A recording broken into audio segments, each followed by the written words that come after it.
ओहो सुषमा, अस्तिसम्म त पैसा छैन भन्थ्यौ, अहिले त व्यवसाय नै सुरु गरिसकेछौ।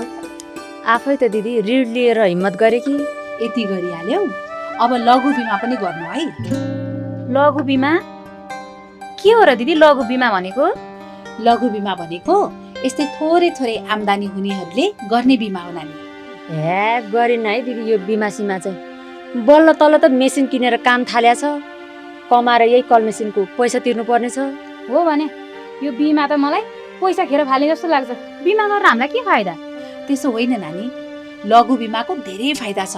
पोहोर साल ठेलामा व्यापार गर्ने रामबहादुर दाईको घर आग लागि भयो। धन्न दाईले त्यो बेला लघु बिमा गर्नुभएको रहेछ।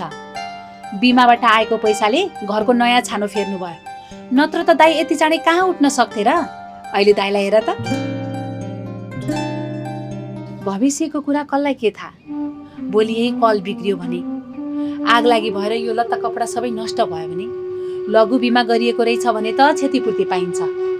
सोच त त्यति बेला लघु बिमा गरिएको छैन भने। कल बिग्रियो भनेर धर पाइन्छ? समयमै तिर्न नसक्नेले किन लिनु ऋण? हजुर कुरा त ठिकै हो दिदी, सुरुमा कति पैसा लाग्ने हो? यो लघु बिमा गर्दा थोरै पैसा तिरे पनि पुग्छ। क्षतिपूर्ति लिने बेला पनि कुनै झन्झट हुँदैन। यसको मुख्य फाइदा भनेको यही हो नानी।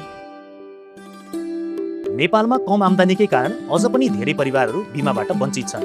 उनीहरूलाई लाभान्वित गराउनका लागि माइक्रो इन्सुरेन्स अर्थात् लघु बिमाले महत्त्वपूर्ण भूमिका खेल्दै आएको छ।